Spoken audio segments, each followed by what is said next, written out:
What is your freedom worth to you? Each of our guests had a light bulb moment.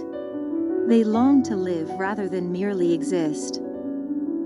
They smashed through their fears and programmed minds, trusting themselves, their faith, and their survival instincts, leaving the guilt, fear, oppression, and drudgery of their past for a brighter future. They took a brave and courageous step into freedom. This is their story of how they got a life. Welcome to Get a Life podcast, X-Cult Conversations. You matter, and so does your story. Hi, everyone. Welcome back to Get a Life podcast, X-Cult Conversations.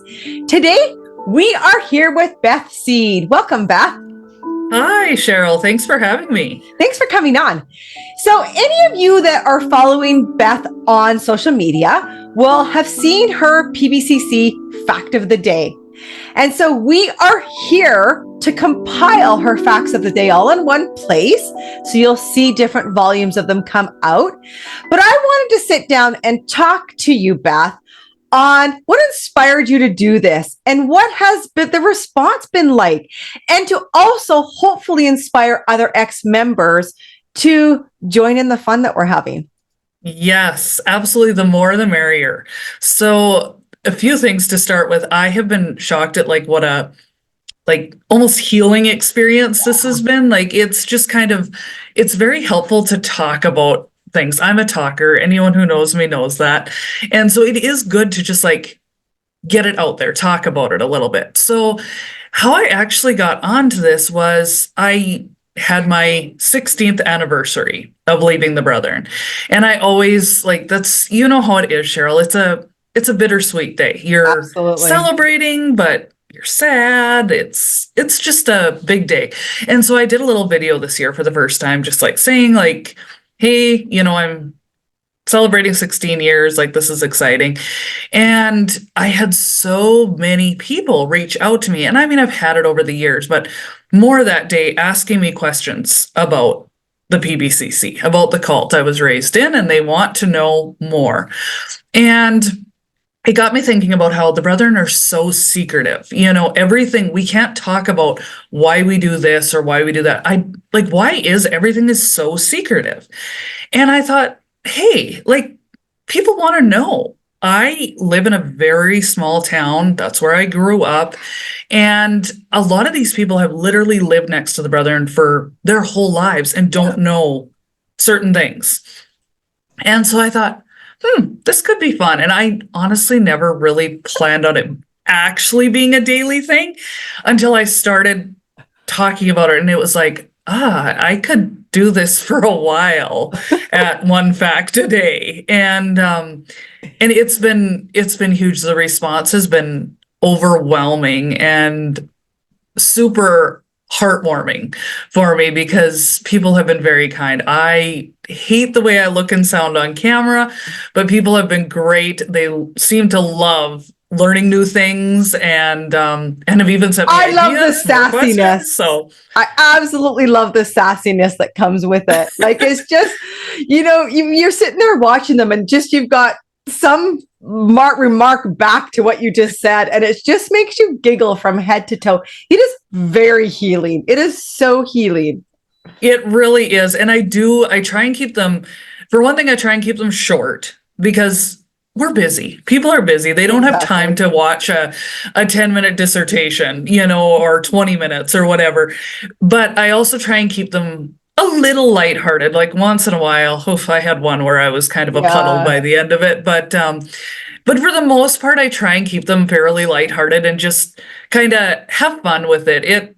If we don't laugh about it, we probably will cry. So we might as well just kind of chuckle about it as we go, So I find it fun. It's been very, very healing, I think. So I do try and keep them lighthearted just because I feel there's a lot of heaviness in the world. And so we might as well laugh about it or else we'll cry. So, and it seems to be working. People do seem to enjoy it, and I love hearing the responses from people. Sometimes the quote unquote worldly people's responses just crack me up because it's so fun to see their take on something, and what they thought.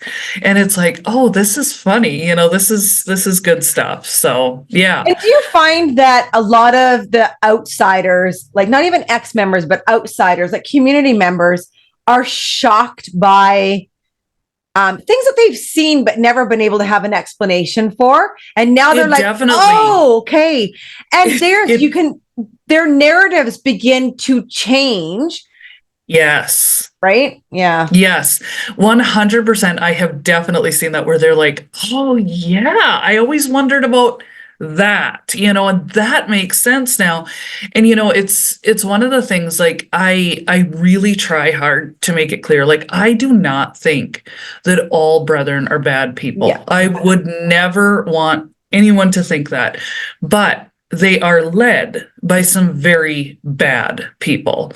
And because of that, they have some very sick ideas in their minds. And I just, my thing always is, if you're essentially supporting them and not questioning them and things they're doing and saying, they take that as support. They take that as support. They take that as you agree with what they're doing. And it's like, but do you?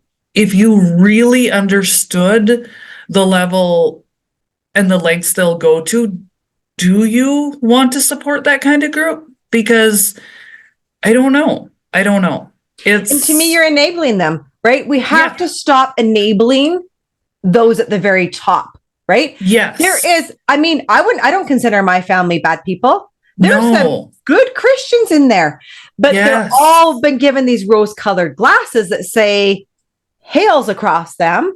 And that's what we're trying to do. We're trying to take these rose-colored glasses off so that our families and everybody else's family are given the opportunity to be able to see that they have a choice.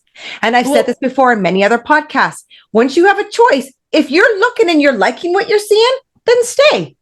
But exactly. If you're not, and you know everything that's going on, I want you to know you have a choice to leave.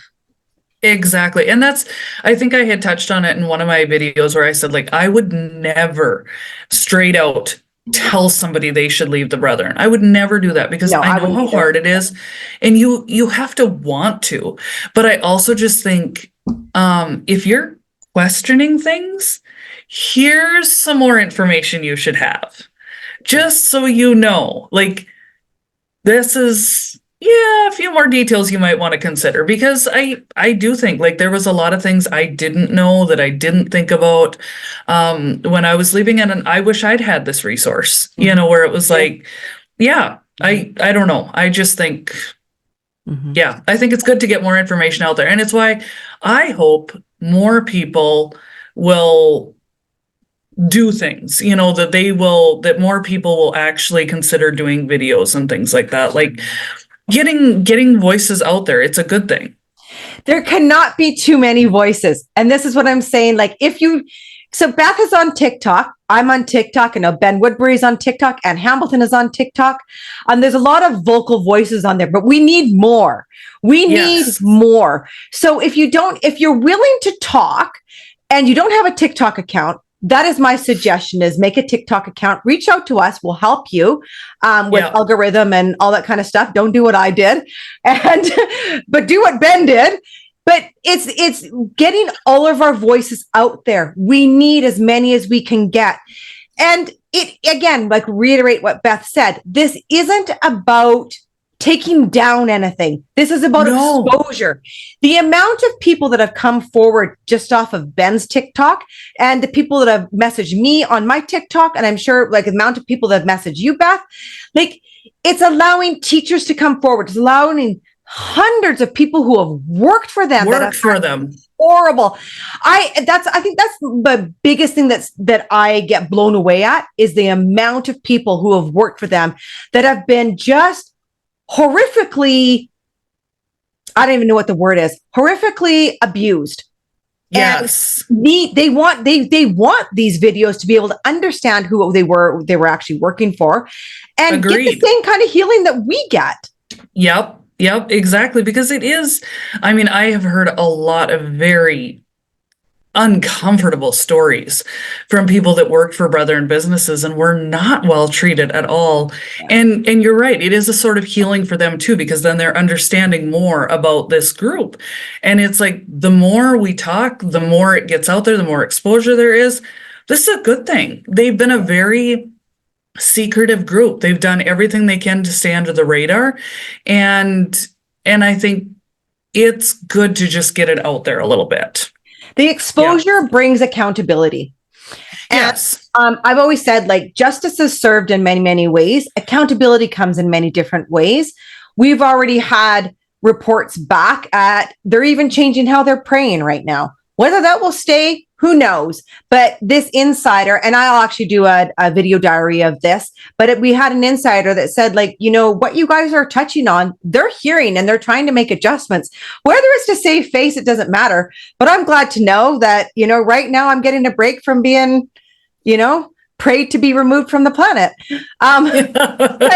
Yes. Again, it's like exposure can give us accountability in many different forms. And so if you are someone like Beth, like Anne, like Ben, I'm trying to think of everybody who's out there talking right now. If you're willing to do that, please reach out to us and we'll help you if you don't know where to start. But we need the voices. We need the people. And man, I was just over the moon happy when I started seeing your fact of the days, and I like messaged you right away. I'm like, you need to do TikTok. Can you do a TikTok account? Because it reaches so many people far and wide all over the country. Yes. And that's the thing too. You know, I really hope people will keep watching and share them, you know, comment, share. It pushes up the exposure, and the more people that see it, the more people that become aware, and that's a good thing. That's what we like. Yeah, you don't have to message us and ask us to share. Share as much as you can. Just do it. Yeah. Yep, I want it out there. Yep, it's yours to do with what you like. So, yeah. What would you say to the people? So I'm just going to go on the other side of things now. What would you say to those that think that we can't get over this, or that they don't understand why we do what we do? What would you say to those people? So it's really funny, because this is actually something you do get a lot. Like, you know, well, can't you just get over it, move on? And my personal feeling, and everybody is different, as long as I have family that is still in this cult, I can't get over it. Yeah. Because I will never not miss them and want them to be part of my life. And because of this cult, they can't be. And so it's like grieving someone over and over and over again, but you never completely are able to move on, if you want to say that, like a normal loss, because it's just a reopening of the wound over and over and over, because they're there. They're right within reach, and we just can't have access to them because we don't go to their church. And that is literally one of the hardest things for me. Is I'm like, I'm still the same person. Literally the only difference is I don't want to go to your church. I don't want to follow those beliefs. You know, how many worldly families do you have where kid was raised Catholic and decides to leave the Catholic Church and go to another church? Does the family completely cut off contact with them? Maybe, sometimes, but not all the time. That is not a straight out Catholic principle. Whereas this, not a rule that came from above.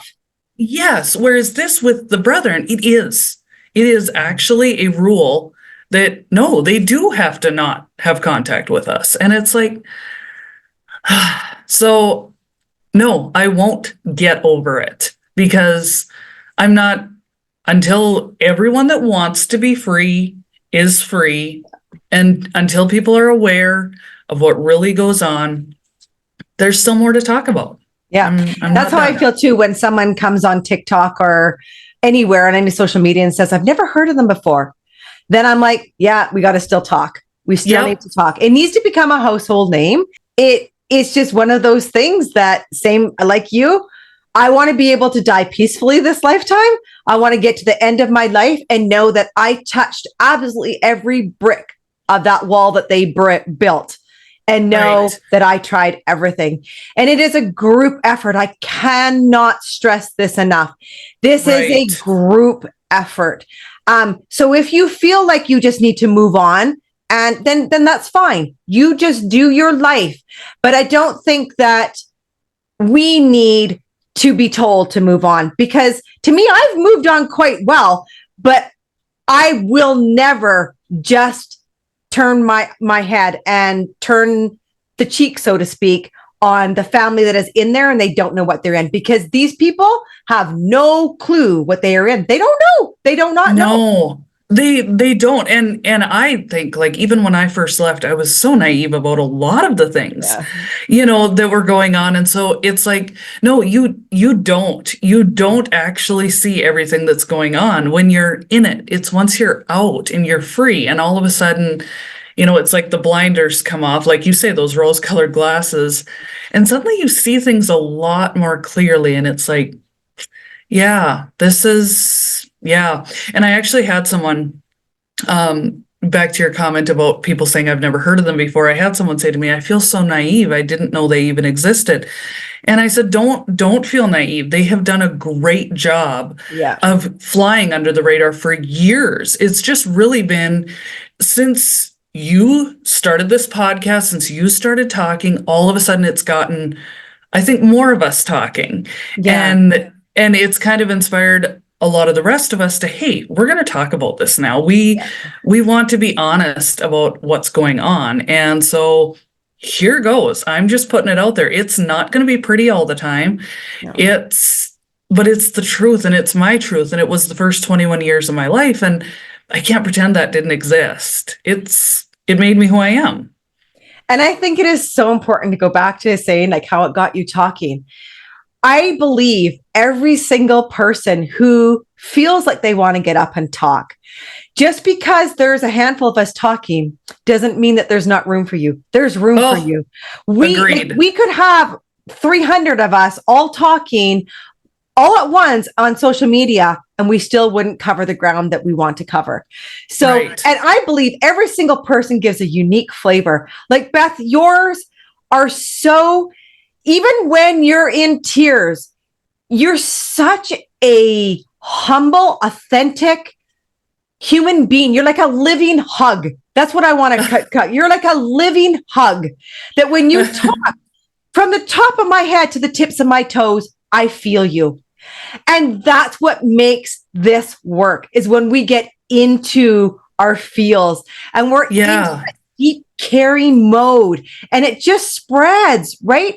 This isn't about bashing anybody. This is about exposure, absolute exposure, so that we can have accountability and change. I don't care if they don't fall down, right? Like, it's not about that. We just need change. It just has to have change. Yep. Do better. Like, if you still want to be a thing, great. But like, you've gotta do better on some of these major issues. And I mean, it is my belief. I do believe it's too diseased to change, right? I do believe that. But at the same time, miracles happen, and none of us should be judging any kind of a miracle that could happen in here. And so what our job is just to sit back and make sure that we are given the information that the way we need to do. And plus, it is healing. We get healing on top of it. I heal a piece of me every single time I come on here. 100%. Right. Yep. Because you talk it out, you hear other people's perspective, and it helps. It helps. And sometimes it's as simple as, oh my gosh, you went through that too? Or you know what I'm talking about. It helps. It heals. Yes. It does. Yeah. Thank you so much, Beth. Yes. Thank you for having me, Cheryl. So blessed to have you step forward And Thank you. to anybody who's thinking of coming on board and doing this, please reach out to us. We will help you. It's very much needed, very much needed. So this podcast today is going to have her first set of videos attached to it, and then we'll just keep on adding her volumes, just like we're doing with Ben's TikToks. So thank you so much, Beth. Thank you very much. Thank you. And until next time, everyone, take care. Much love to you all. It's January 29th, guys. 16 years since I left the cult I grew up in, the Plymouth Brethren Christian Church. Scariest thing I've ever done. Whew. Everything was new and terrifying. Everyone was new and terrifying. But what a ride it's been. I've met some of the best people, and I'm so lucky to have amazing family and friends in my corner. I still miss my family so much every day, and I hope and pray that someday I will have them all in my life. But in the meantime, I'm so very blessed. 16 years. Jeez. And I haven't aged a day. Good morning. So after yesterday's post about it being 16 years since I left the cult I grew up in, I had a few people message me with questions about the cult, and I thought, maybe I should do like a fact of the day or something about the PBCC. So here goes. There was so many that I could have used for my first fact of the day, but I'll start with, so they have an early morning meeting on Sundays that they call the Lord's Supper. I, as a little kid, always called it bread and wine meeting because you have bread and wine, communion, basically. And so everyone there takes a piece of bread from a loaf of bread that's made with holy hands, also known as a brother and woman. And it starts with the women and then goes to the men, and you all take a piece. Then it's time for the wine, and everyone takes a sip of wine from the same cup, including little babies. So like you're 6 months old and can barely even sit up, and your mom is very helpfully holding the cup of wine up to you, and you get to take a sip of wine. It's amazing those kids didn't like sleep for the rest of the day when I think of it. But anyway, so fact of the day, bread and wine meeting. Now you know. Good morning. It's time for PBCC fact of the day 2. Okay, so there's so much I could discuss about PBCC, funerals, burials, but I'll just leave you with this. At least in the area where I grew up, and I think it was all over the US like this, so when you die, the funeral director prepares your body, and then off we go in the Suburban to pick up grandma in her casket and bring her back to my brother and sister-in-law's house, where grandma in her casket just hang out in the dining room until it's time for her funeral the next day. Yeah, that actually was my grandma. That's what happened. And yeah, that's what happened with everyone. Not to my brother's house, but to like some family member's house, maybe even your own house. So your memory of dad is him in a coffin in your living room. Cool. Very cool. Good morning. Time for PBCC Fact of the Day 3. So, as a girl or woman in the Brethren, I was not allowed to cut my hair. Could not color it or cut it. And I also had to always wear a token in my hair when we were in the house or in some other brethren's house. Like, it had to be like a ribbon or a flower or bow or something to that effect, always. And if you left the house, like a casual you're going shopping or something, like a little headband or scarf, like a knit head covering would work. But when we went to church, it was like a big full scarf. I have 0 pictures because I left and have no contact, but someday I'll find some pictures of what scarves looked like. But anyways, these tokens, be it a ribbon when you were inside or a scarf when you were not, were so the angels would know how to find us because we were brethren and women and we needed protection. And this was the only way the angels would know that we were brethren and women and needed special protection. And I remember even being told as a little girl, my mom telling me a story about, I don't remember if it was supposedly over in like Australia, England, who knows where, a story about, yep, these 2 little girls were walking down the street. One was a brethren girl wearing a token and one was a worldly girl not wearing a token, and a bad man came and he abducted the worldly girl because the other girl had a token and he probably didn't even see her because the angels probably blinded his eyes from seeing her. Yeah, so these were the kind of lovely, threatening little parables that convinced me to always make sure I had a ribbon or scarf. There you go. Fact of the day 3. PBCC fact of the day 4. Let's talk baptism. So the brethren believe that you cannot attend meeting or church unless you've been baptized. So like for a newborn baby, they can't go to meeting unless they've been baptized. And most babies, this happens like when they're about a week old. It might be longer if like say mom was poorly or baby was poorly, but normally it's a week. Like it also normally happens on a weeknight. So like I was born on Sunday and my parents wanted me to be able to attend the next week's Lord's Supper because, you know, at a week old, I would be aware of this, of course. So I was actually baptized on Friday night. And so the baptism is done by another brethren man. Usually it's like someone more middle-aged. Like I feel like my dad was in his late 40s when he was asked to do his first baptism. And I remember him being super nervous and like he practiced the baby's name like a million times with my mom before we went. And the only ones that attend the baptism are the family of the man doing the baptizing. So like in this case, like all of us, like my dad and mom and me and my sisters went. And then the family of the baby, meaning like its dad, mom, and baby. And if it had siblings.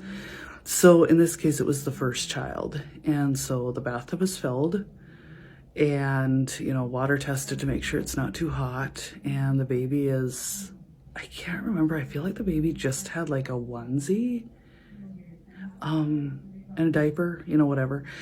I can't remember. I don't think the baby had like clothes or a towel or whatever. Anyway, and my dad said something, you know, like some words like, and then I don't remember how it all went, but it was like, then in the name of the Father, Son, and the Holy Spirit, I baptize you, blah, blah, blah, the kid's name. And then swoosh, head through the water and like back out and hand the screaming newborn baby off to its mother, who's probably terrified you were going to drown her child. And that's it. You're baptized. Good to go. Now you can go to meeting and you're saved. Like, that's all it takes. Like, you're too little to even be aware of any of this happening, but like, that's it. Now you get a special place in heaven because you are a baptized member of the brethren. Blessings. So there you go. Baptisms. Good morning. It is day 5. And today, for my fact of the day about the Plymouth Brethren Christian Church, let's talk meeting rooms. So in the Plymouth Brethren, you do not call it church. It is a meeting room, or you go to meeting. You don't go to church. The only time you refer to it as church is when you are talking to the poor, uneducated, worldly people. that don't know that we call it meeting. Then we call it church. Otherwise, it's a meeting room. So the Brethren meeting rooms are like very big, square, windowless buildings, and they're broken into two parts. The first part is like the foyer area lined with coat racks and hangers for you to hang your coat. There's a men's bathroom, a women's bathroom. And then separate from that, further into the building is a big square dish-shaped room. So you have like a fairly steep aisle or aisles going down to the center. And this is the meeting room. And the benches all sit in a circle, and your level of importance directly correlates to how close to the center of the circle you sit. So, as would follow, women and girls are relegated to the back rows, and men and boys are closer to the center. So, like the older, more important men, front row. Second row is like younger, probably married men, maybe not married, depending on how big the like meeting is. And then third row would be like younger still boys. And then women and girls, yeah, there's just willy-nilly. You're of no importance at all, so have at it. Sit where you want, as long as it's in the back. Don't you be trying to go up front there with the men, you unimportant little peon. Anyway, it was always quite amusing to like witness, a man that felt that he should be front row heading rapidly for the front row, which of course was, since it's a dish, smaller circle, there isn't as much room, and realizing there isn't room for me on the front row, and suffering the humiliating indignity of being forced to sit in the second row, even though you were so important, you should be in the front row. It was hilarious. Absolutely hilarious. And you didn't just willy-nilly decide you were a front row guy. Like, you had to be kind of like nodded down, like you were normally a second row guy, and then a front row guy was like, come on down, you're the next contestant on The Price is Right. I mean, the front row of the meeting. Anyway, it was always an adventure. There you have it. Meetings. Good morning. PBCC Fact of the Day 6. It's Sunday, so let's talk Sunday in the PBCC. So, as I mentioned in day 1, Sunday started early. 6 a.m., the Lord's Supper, always said the most important meeting of the week. And considering there was meetings every flippin' day, that says a lot. But anyway, it was also said, like, if you don't attend another meeting all week, like, at least attend the Lord's Supper. So, that one where I was local, there was quite a few people there, so it would end up being like an hour to an hour and 15 minutes long. So you get home about 7:15, have a quick breakfast, and then if you were entertaining, which we did about every other week, it could sometimes be a little longer, but normally every other week, we'd be having like 20 to 25 guests for the noon meal on Sunday. So my mom would have found this out on like Wednesday or Thursday. Previously, she would have spent a couple days like cleaning her house top to bottom, starting to do food prep, etc. And so Sunday morning would come, and after breakfast, Dad would usually head off to bed, take a little nap, and Mom and the girls would be running around doing the last minute, like, set the table, final, like, wipe up the bathroom, vacuum, the high traffic areas that, according to my mom, were filthy, even though it had been literally 24 hours since they were vacuumed. Anyway, final food things, stuff like that. And then it was time for the main event, Sunday, big meeting at 10 o'clock. And you needed to look your best. If you were going to primp, that was the one, like, you need to look good. It's a big deal. And where I was, our big meeting on Sunday included brethren from Pembina, Nichi, Winnipeg, Woodlands, Stonewall, and was usually between about 500, 600 people all together. So it was a pretty big group. And Sunday meeting at 10 o'clock would normally last an hour and 15 to an hour and a half. If some beloved brother was feeling long-winded, it might even push 2 hours. And so you'd get out of there, you'd maybe visit a few minutes, but if you were entertaining at the noon meal, you've got some people showing up for food shortly, so you need to get home and finish getting everything ready. So we would scoot on home, help Mom get everything ready last minute, and that was when Dad's event kind of started, because the man of the house was responsible for getting everyone drinks. And I do not mean, here, would you like a glass of water? No, it's noon on Sunday. I mean, you should be having alcohol. Thank you very much. And you might be saying to yourself, oh, but just the adults, right? No, I can remember like 16, 17, going to some lovely saint's house for Sunday lunch, and no, I mean, if I wanted a Canadian and Diet Coke, sure. If I wanted a glass of port wine, no problem. You want a beer? Absolutely, have at it, all yours. Have a few, no problem. And so everyone had to have a drink before the meal, at least one, if not two. Then you'd sit down, have the meal, which was always a big meal. The expense on some of these younger households was probably huge, because you're talking about feeding, like I say, 20 to 30 people, an expensive meal every couple of weeks. And so you'd have your meal, some more drinks, because, so you have to potentially drive an hour home afterwards. No problem, right? Anyway, then at about 2:30-ish, it would be time for everyone to move on, because it was time for the next meeting. So off we'd go to another meeting. This one was a little shorter, usually about 45 minutes to an hour long. You'd get done with that. And then, in my younger years, I remember that being the end of the meetings for the day. But then when I was probably 10, 12 years old, it was said that the Lord's Day, Sunday, needed to be filled with the Lord. So we needed another meeting. So then we would have another meeting at 4:30, 5 o'clock. And you'd finally be done with a meeting and dressed up clothes, which I can get into in more detail at another time, at about 5:30, 5:45. It was a long day. And then you potentially were going out for supper that night to another brother's house, where you would be sitting on a folding chair if you were a girl. That's another topic we'll get into more. Anyway, Sunday was not a very relaxing day, we'll just say that. It was actually quite tiring, and by the end of it, you were just ready to be done. Day of rest, not so much. Anyway, there's Sunday in a nutshell. So, in response to Rachel's question about weddings in the Brethren, weddings have changed a million times just in my lifetime.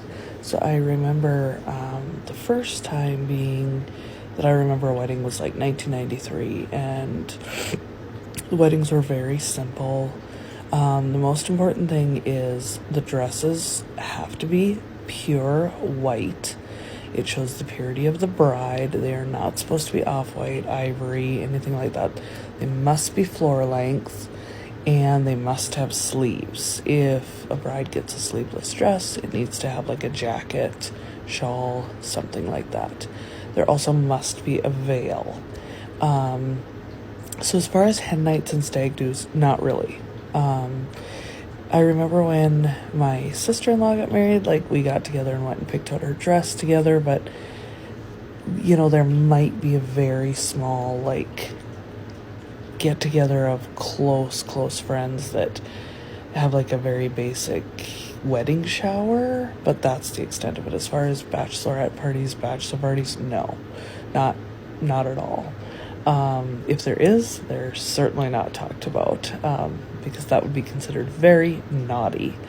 As far as honeymoons, no. Normally, the extent of a honeymoon would be when there's special meetings, where they're over a weekend or something like that. They're usually held monthly, and so the month after you get married, you'd be invited to said special meetings, and that would be your quote-unquote honeymoon. So not really a honeymoon, because it involves going and staying with some other brethren in some random place, and you might literally be on a cot. So happy honeymoon. And yeah, that's pretty much the extent of it. Good morning. Time for your next fact of the day. So today will be a quick one, and it is just to say the Brethren do not allow pets. Growing up, I was not allowed to have a dog, a cat, anything of the sort. And from what I learned, they were allowed at one time, and then in like the early 70s, the leader, Jim Taylor Jr., at that time, had suddenly decided pets were wicked, and literally people had to get rid of their pets within like 24 hours. Just here to tell you, if someone came to me and said I had to get rid of my cat tomorrow, I would be like, peace out. Don't care about your religion. Bye. I'm going to hang with my animal. Thank you very much. I like her more than people most of the time. So anyway, no pets allowed. So in response to this question, I don't know if you mean if someone was to like visit their house or visit their church, but either way, I guess it's about the same. So if you were to like go and knock on my dad and mom's door, they would open the door, but they probably wouldn't invite you in. And like if someone needs to come in, like say to service their furnace or I don't know, like they can come in, but they're not invited to eat, drink, anything like that. If they're going to be there a long time, my mom would sometimes make them food, but they have to eat it separately, like in a separate room. So it has to be very separate because they are the dirty, worldly people. As far as if you tried to go to the church, that would be a no. It's supposed to be an open church, but the doors are locked when all the saints are in. And if you tried to go in, they would not allow you to come in. You can sometimes, like if you show real true interest in joining the church, they will sometimes allow you to attend a gospel on Sunday, but you have to be very, very serious. And very few people have managed to actually pull that one off. Good morning. For day 7 of my PBCC fact of the day, let's talk some terms. So I could probably do a lot of videos on random Plymouth Brethren terms, but I'll start with just a few basic ones. So the first one that you probably already heard me say a time or two is worldly. Brethren use that to refer to people. There's worldly people, which is probably you naughty you. But that's people that have never been in the Brethren. But also something else can be worldly. Like if I were to attend a movie, that would be worldly. So worldly basically means it's of the world. It's not Brethren. So that's a really common one you'll hear used. And then the next one I'm going to talk about is, well, it's kind of a twofer because it's confined and shut up. And they basically mean one and the same. It's where you are either in trouble with the church, so you're kicked out, or like in my case, when I first left, I was confined or shut up because it basically means like there's still hope for you. Like they're still hoping you're going to get right, per se. So like in the case of like when I was really little, my parents got in trouble with the church and were confined. And for people like that don't choose to be leaving the church, they're essentially kicked out because they did something wrong in the church's eyes. It's a really crummy position to be in because you are not supposed to associate with brethren. Like you can't attend meeting, you can't talk to brethren, you're barely supposed to even wave at them if you see them on the street. But you also aren't supposed to associate with worldly people either.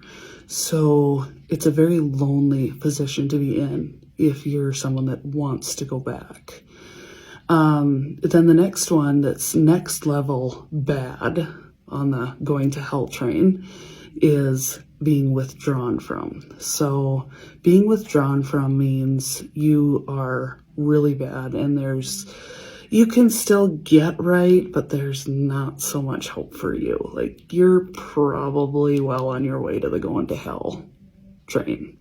So like when my parents, well, my dad, not my mom, called to tell me I was being withdrawn from, he first said to me, are you happy with the path you've chosen? And I said, yes. And he said, okay, well, the brethren no longer feel they can walk with you, so you are being withdrawn from. And I had said to him, okay, like that term really means nothing to me. That's a brethren term, and I'm not brethren, so I don't care that I'm being withdrawn from. But then I did ask, like, what is the basis the brethren are saying they can no longer walk with me on? And the basis, which is always their basis for separation, is 2 Timothy 2 verse 2. They claim that is their, well, just 2 Timothy 2, pretty much the whole thing, is their basis for separating from the world. And so once that was done, I am very bad. I have very little contact with any brethren. My family has completely cut off contact with me. So there's a few terms for you. I'll have more. Hi, Rachel. So in response to your question about the weddings, they always have to be on Tuesday. Don't ask me why. I've never understood. I feel like I asked my mom this about 99 times in my life and never got a clear response, but they have to be on Tuesdays. That is an absolute requirement. Weddings in the Plymouth Brethren Christian Church have to be on Tuesdays. As far as, is it an all-day event, this has changed so much just in my lifetime. So the first wedding I remember going to was in 93. That one was like in the morning. And I feel like the reception, if you wanted to call it that, was like people stopping by the house of the bride, and like that was kind of an all-day thing. Like you just kind of had food and snacks and treats and whatever. But then for some reason they got moved to, like, now the weddings have to be like late evening, like the same time as the regular meetings, which would have been like 7:30, 7:45 at night. And so then, no, it wasn't an all-day event, because you would finish up meeting at like 8:30 after the bridal meeting, and like a late supper for the family. There was no like big reception, anything like that.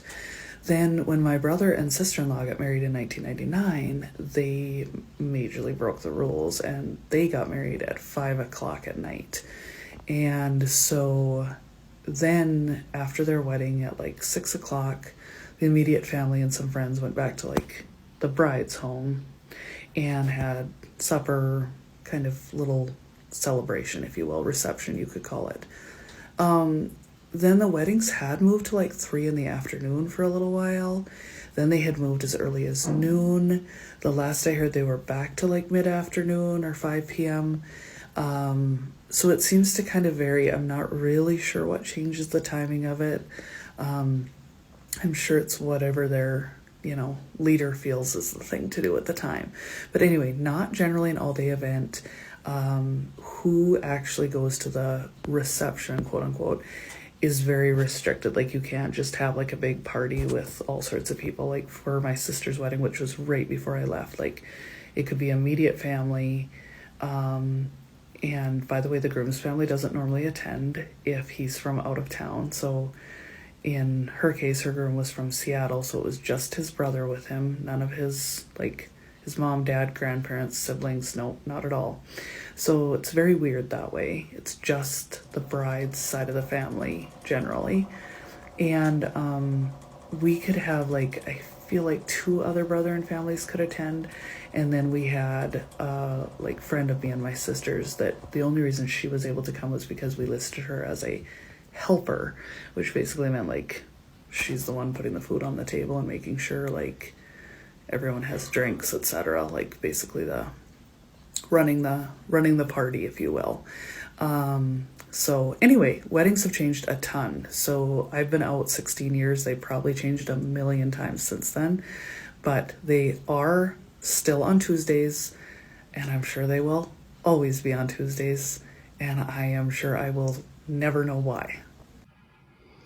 Good morning. For today's Plymouth Brethren Christian Church Fact of the Day, I will tell you a little bit about growing up in the church. So I grew up with no radio, no television, no pre-recorded music at all, no cell phones, no computers. Technology was very bad.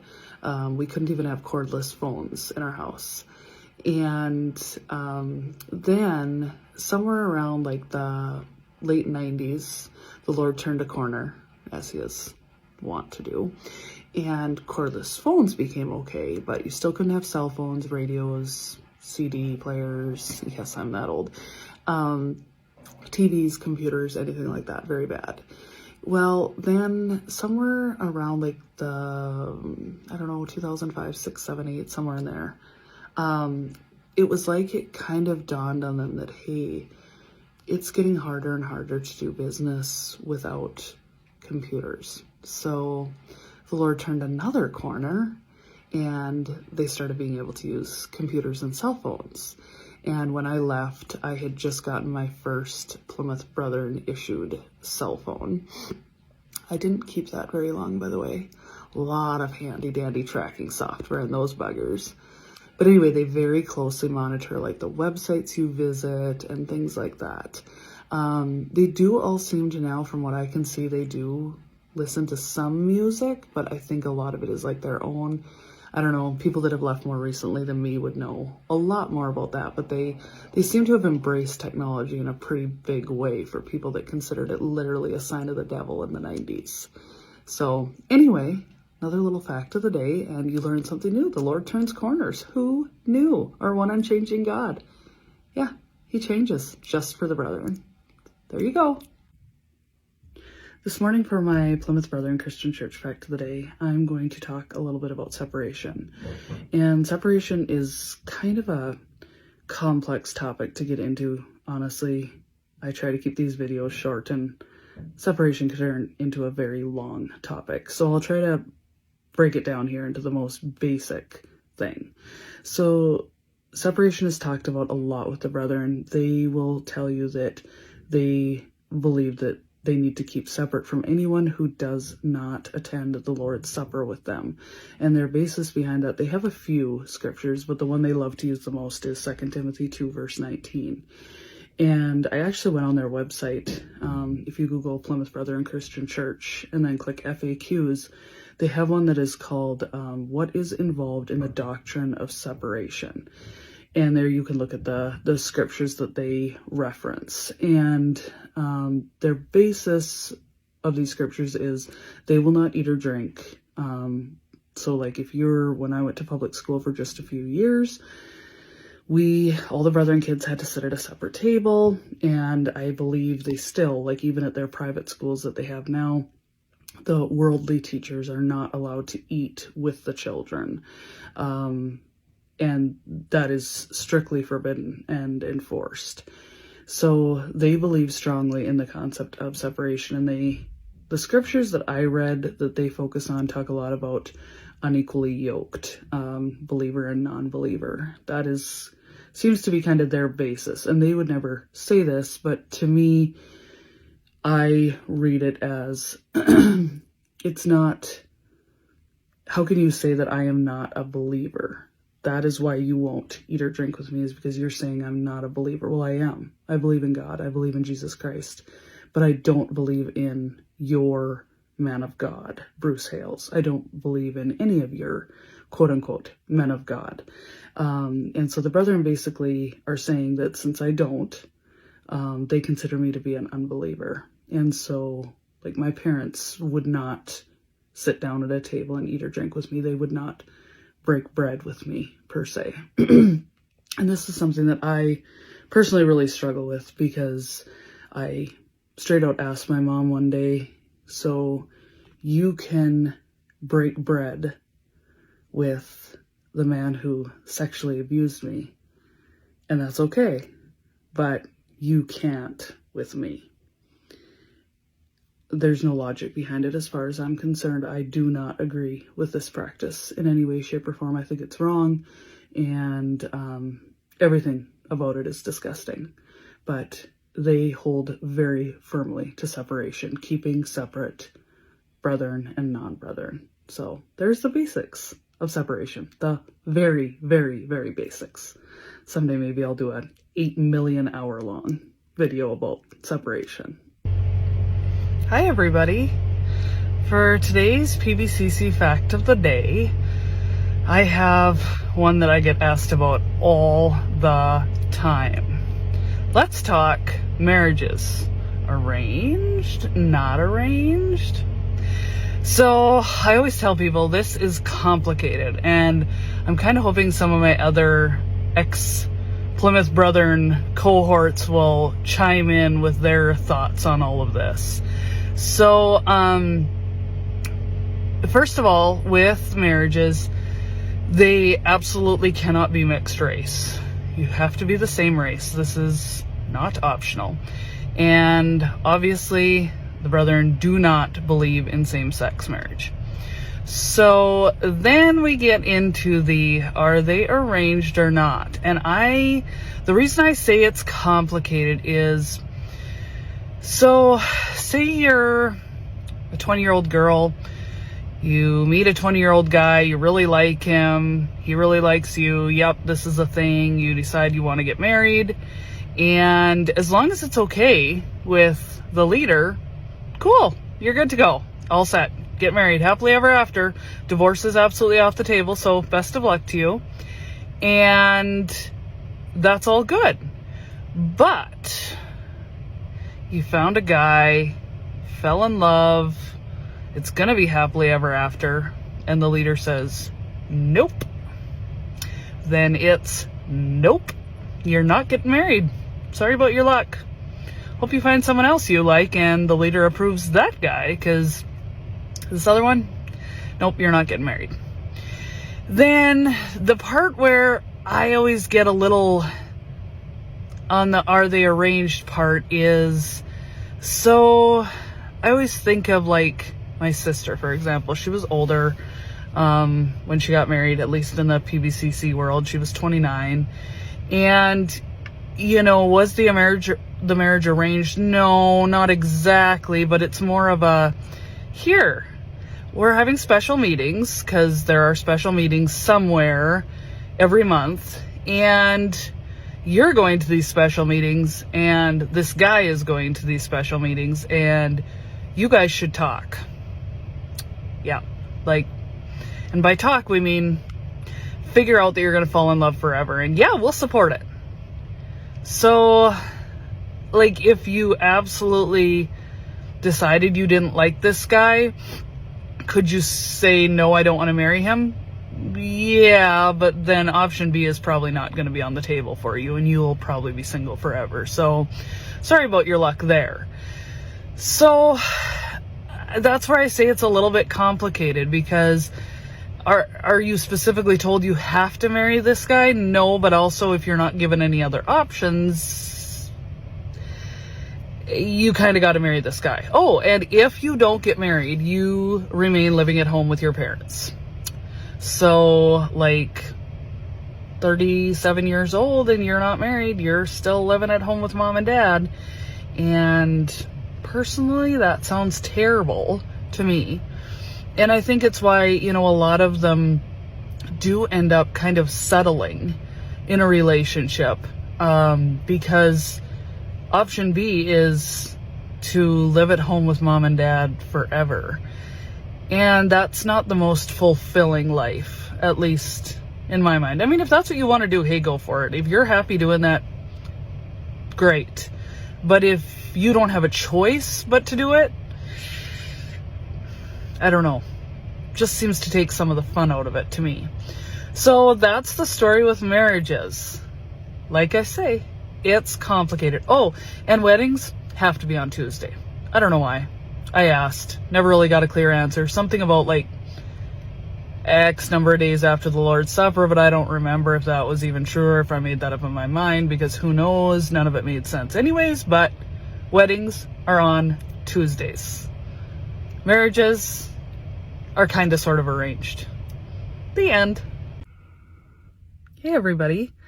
For today's video, I was trying for the longest time to come up with a cool catchy title, or what I was going to call this, or how to even describe this, and I finally decided I don't know what to call it, so I'm just going to say I am going to tell you a little piece about my early childhood. This is not unique to me. This is something that happens to lots of brethren, but it is my story.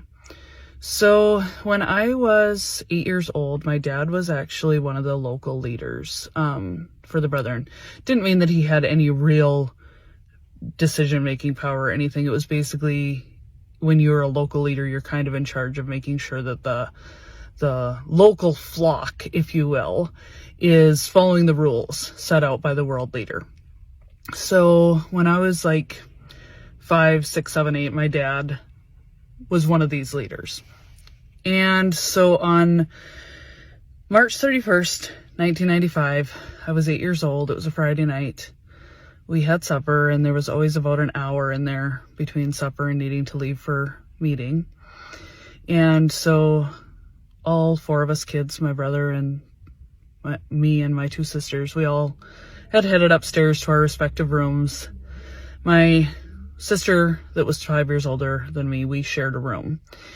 And I remember hearing shortly after this, someone had come to the door, but I wasn't really aware of what was going on. Like I say, we were upstairs, who knows, playing games, don't know what we were doing. Anyway, I remember hearing my mom coming up the stairs, and it's funny how the little things stick in your brain. My mom has really bad arthritis, and so she always relied heavily on the handrail, and it always made a little clicking sound, and I remember hearing it and thinking, why is she coming up? This isn't normally a time she would come upstairs. And she stood in the middle of the hallway and said, kids, can you come out here? I need to talk to you. And she stood there and said, Dad and I'm sorry, geez. I gotta get it together here. Dad and I are being confined tonight. And I was 8 and didn't really understand the consequences of this. But she said, she's like, do you want to go to meeting? We can't, but you can. And so my brother, who was the oldest, and my oldest sister, they would have been in their mid-teens at the time, said they wanted to go, but my sister Kathy and I decided to stay home. And it was an awful, terrible time. My dad and mom were downstairs. I could hear them in the bedroom talking and crying, and I kind of just wandered the house, not knowing what to do with myself. And then my brother and sister got home from meeting, and they said, yep, Dad was confined, and my grandpa and grandma were actually withdrawn from at this meeting because my grandpa tried to stand up for my dad, and it was considered wrong, and so they were withdrawn from. And so it was just a short time after that that the priest showed up, the new priests, and they said, told my dad and mom, yep, you have been confined, and we think that it would be best if your children remained with the brethren. So they can stay with you tonight, but then tomorrow they need to go to other brethren's homes. And so it was an awful night. I'll never forget it. And so we packed up our stuff, and the next day my brother and I were sent to live with my uncle and aunt, and they had 2 children still at home, a boy and a girl, and my oldest sister was sent to live with an older married cousin and his wife and children, and my sister Kathy, that I was closest to, was sent to live with another brother and family. And it was really awful. And I remember asking the one priest, how long do you think this will be? And he said, oh, probably a week, maybe a little less. And in my little 8-year-old brain, I thought, oh, I can handle a week. No big deal. A couple months later, I ran away back to my parents' house. And I remember just strolling in the door and telling my mom, yeah, I'm back. Kind of over this. This was only supposed to be a week, and I want to come home now. And after some discussion with her and my dad, I was informed that, well, we know you want to come home, Beth, but the only really right place for you is with the brethren. And they sent me back. And 3.5 years later, just after my 12th birthday, my parents were allowed to come back to the brethren, and we were allowed to go home. Some people call it illegal fostering. I call it hell. It's a horrible practice of splitting up families, and it's just one of the things they do. And I'm sorry, I try and keep these a little more entertaining, but I feel like people need to understand the truth behind them, behind the smiles and the quote-unquote good people. This is the doctrine that they follow, and it's hell. So I will try and be happier tomorrow. Good morning. So last Sunday, for my PBCC fact of the day, I told you about the day and how Sundays went. So today I'm going to talk to you about clothes, what we wore on Sundays, because Sundays were the most important day of the week. This was stressed to us over and over and over again. So myself personally, for that early morning meeting at 6 a.m., I think for about the last 5 years that I was brethren, I wore the same thing to every single early morning meeting, and it was my most comfy sweater and skirt that I could find, because it was early and I was always cold and I just wanted to be at home. And so that never changed. But when it came time for the main event, the big 10 o'clock meeting, women and girls, that's when you pulled out all the stops. Like, that was when your Sunday best came into play in a big way. And the brethren are very, very much keeping up with the Joneses kind of folks. Brand names are important. Having the best, the newest, the coolest is important. And Sunday is the day to show off. Not that they would ever call it that, because they are not prideful people. That's silly. So anyways, we would spend careful time picking out our Sunday outfits, and from the scarf on our head to the clothes we wore to the shoes we wore, it all was carefully coordinated to make sure that we looked our best. And so for women and girls, that meant your biggest scarves, of course, with make sure that brand name is showing in the back so everyone can see how fancy you are. And then a nice shirt, skirt, dress, something like that. And then shoes, obviously. And my personal favorite, not pantyhose. The absolute spawn of Satan as far as I'm concerned. Anyway, wore them all freaking day long. Pantyhose are not comfortable. I have not worn a pair since I left, by the way. I will go out of my way to make sure that my outfit does not ever require pantyhose again, because they are terrible. They are uncomfortable. They are hateful. And in the summer, when it's 90 degrees, they're hot. Very hot. And so, like, on a Sunday when we were entertaining, I would sometimes, like, as soon as I got home from the main meeting to, like, help mom get ready for the noon meal, I would run up to my room and take them off, because it was like, oh, blessed relief. But then I had to put them back on for the next meeting, because heaven forbid I go without.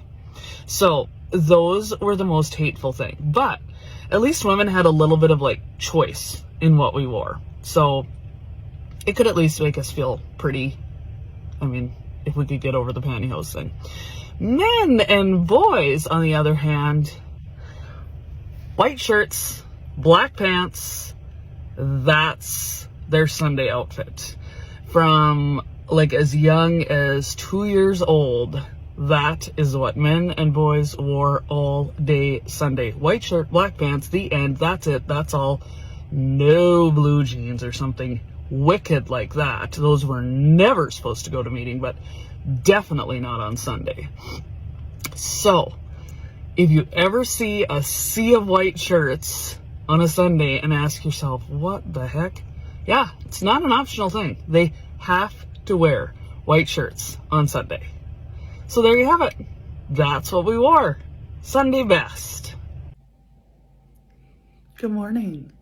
Today for my PBCC fact of the day, I am going to talk a little bit about schools. Schooling in the Brethren has changed a ton, just in my lifetime, which I know is getting to be kind of long, but still. Anyway, so back in the day, Brethren could always go to public school. It was no big deal. And way, way back in the day, like, I feel like 50s, 60s, somebody will maybe correct me, but it might even have been into the 70s, Brethren, men at least, could attend university. However, like so many things, that changed. So by the time that I started school in the late 1900s, also known as 1991, I went to a public school for kindergarten, first and second grade. And then starting in third grade, I went to a little one-room schoolhouse just a block away from my house.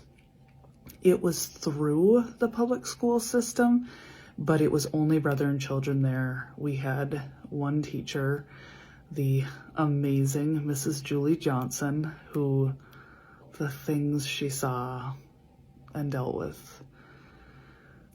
Strong lady. One of my heroes, for sure. She was there for some of the worst years of my life, and Anyway, that's a whole nother story. But, so one-room schoolhouse, and I went there for grades 3rd through 8th grade. Then, when I was done with 8th grade, I was homeschooled, 9th through 12th. And I consider myself to be one of the lucky ones, because I had a very, very smart mother. Brilliant, actually, and she did not shirk in her teaching duties. She took it very seriously, and I hated every minute of it. And if I had known how much I'd be grateful that she forced some of this stuff down my throat, I'd feel a little bit bad for how much I hated it at the time. But anyways, so I graduated with a diploma from distance school. So now the Brethren have their own schools. One School Global, I believe is what it is. It is a private school. It is very expensive. They wear uniforms, things like that. That was not a thing when I was a kid, but now it is. They still have their very strict separation rules, all of that, but they do still have worldly teachers, because Brethren can't go to university now. So they can't become teachers, they can't become doctors, etc. So they've kind of tied their hands, and I'm just waiting for the Lord to turn a corner on that and university to start being allowed again, because at some point they're going to recognize that, hey, these worldly teachers might actually be showing our kids that worldly people aren't that bad, and can't be having that. So it'll be interesting to watch how much that changes. But anyways, yes, I went to public school for a few years, then a little one-room schoolhouse, then homeschooling, and that was the extent of my schooling. No universities, they're wicked. Don't know why, but they are. And that's it, schooling in a nutshell. Good morning. For today's Plymouth Brethren Christian Church fact of the day, let's talk about Christmas. So you would think that a church that's called Plymouth Brethren Christian Church would celebrate Christmas. and you would be wrong. Absolutely not. So when I was growing up, we did not have a Christmas tree, did not have Christmas presents, did not celebrate Christmas in any way, shape, or form. It was just a normal day. And we were not allowed to wish anyone Merry Christmas. We were actually told to not reference like the season. So if we were going to say anything, we could say Happy Holidays. That was the extent of it. So there was no celebration of Christmas at all. And I remember I was probably like 17 or 18 and my sister Kathy and I bought like a 12-inch fiber optic Christmas tree that we put on the landing of our stairs. And my mom was like, whatever. And my dad nearly had a coronary. And between the two of them, they finally decided that it could sit there, but it had to absolutely be hidden away if we had company or anyone over. And we enjoyed it thoroughly, you know, our huge 12-inch fiber optic tree. But anyways, I also remember, so my dad and mom owned the auto repair shop in Pembina, which was the town right by where I grew up. And it had two big windows on the front. And my older sister, Linda, and I used to decorate those windows for all the seasons, spring, summer, fall, winter. And this one year we took down fall at the beginning of December. And we're putting up winter, and we, you know, had fake snow in the bottom like we always did, and we had a fake poinsettia, and we always hung up streamers, and I decided, very wicked, to go with Christmas colors, red and green. And we hung those up, and I can't remember if I wrote Happy Holidays on the window in window paint or a wreath. I feel like it was probably Happy Holidays, because my artistic skills are just not quite to a wreath. But anyways, my dad actually got a priestly visit over that. The local priest came and told him that the window was too Christmassy and needed to change. So that had to get taken down, and I was very offended by that. And I have to laugh now because when I drive down the streets in the small town where we live, the Brethren have wreaths on their doors now, and on their Facebook pages for their businesses, which, again, they have Facebook pages, oh my gosh. Anyway, it will say, "We want to wish you a Merry Christmas." And all I can think is, oh, another corner turned. Cool, now you guys can celebrate Christmas. It'll be just a matter of time before their houses have lights on them and trees in the windows, I'm sure. But anyways, growing up for me, Christmas was very wicked. So there you have it, Christmas in the cult. How can you support Get a Life podcast? You can donate internationally via PayPal at www.paypal.me/getalifepodcast. PayPal also has a QR code that can be scanned. Or donate to our Get a Life podcast GoFundMe.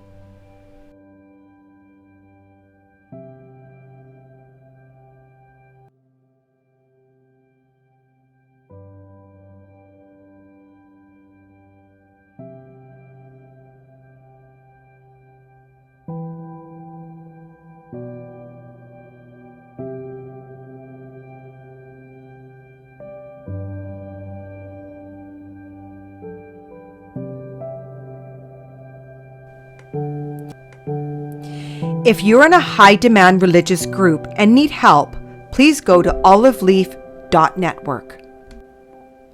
To share your story or be a guest on the show, email info.getalife@proton.me. Check out www.get-a-life.net for Get a Life merchandise, books, and ways to support or get support. Please remember to like this video, subscribe to Get a Life, and comment.